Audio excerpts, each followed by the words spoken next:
People wanna know who we are, who we are, who we are. who we are. It's interesting to look back and think about how a program like Bridging the Gaps came to be.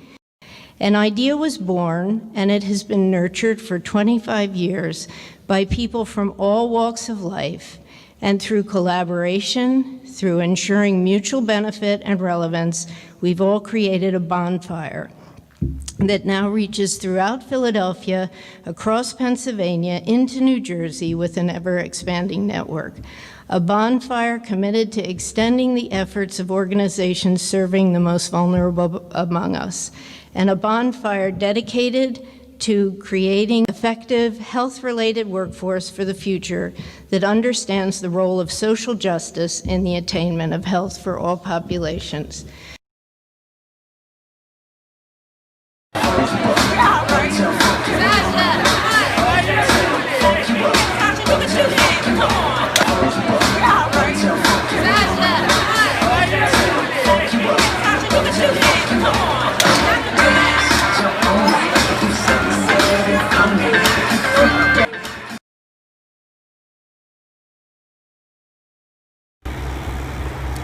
So this is our first summer that we've experienced the opportunity of having Bridging the Gap interns at Share.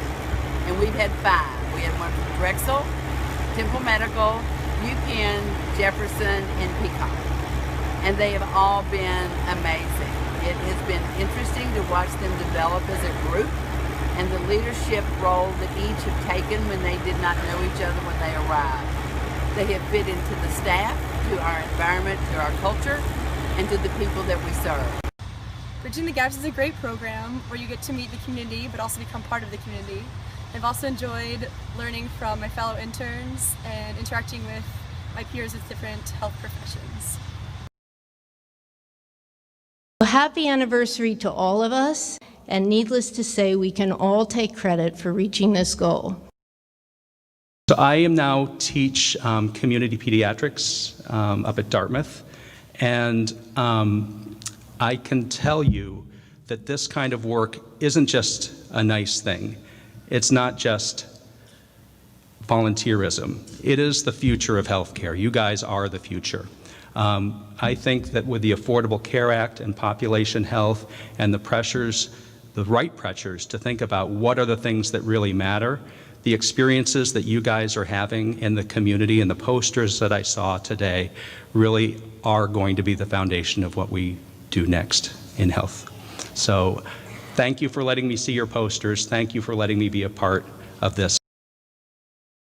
The Bridging the Gaps Award is given for promoting social dialogue and constructive interaction in an increasingly diverse world, for spanning cultures and class to build collaboration and consensus, and for encouraging understanding through public service and civic involvement.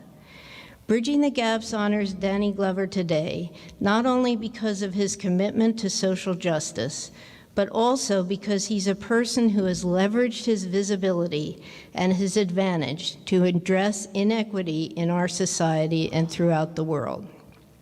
I want to accept this award based upon the work that you do.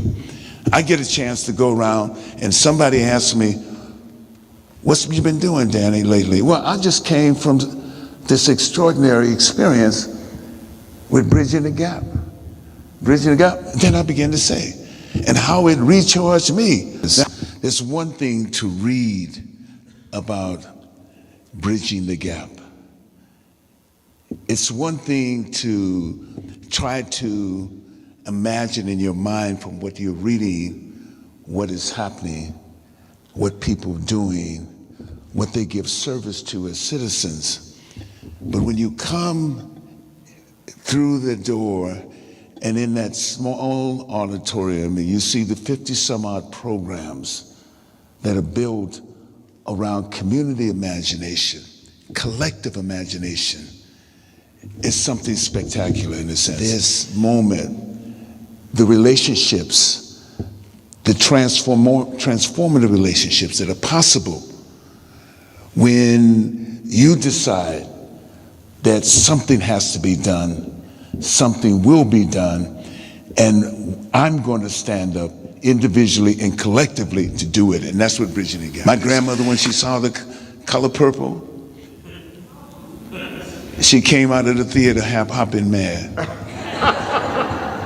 She said, "I'm gonna get a switch after that boy. He was raised better after that, better than that." They had to tell her that he was just acting, anything, but she said, "I had to get a switch after him anyway. I just gotta let him know." And she was 90-something years old. I gotta let him know that there's something much, much larger than him, and that's what she says. From a extraordinary midwife.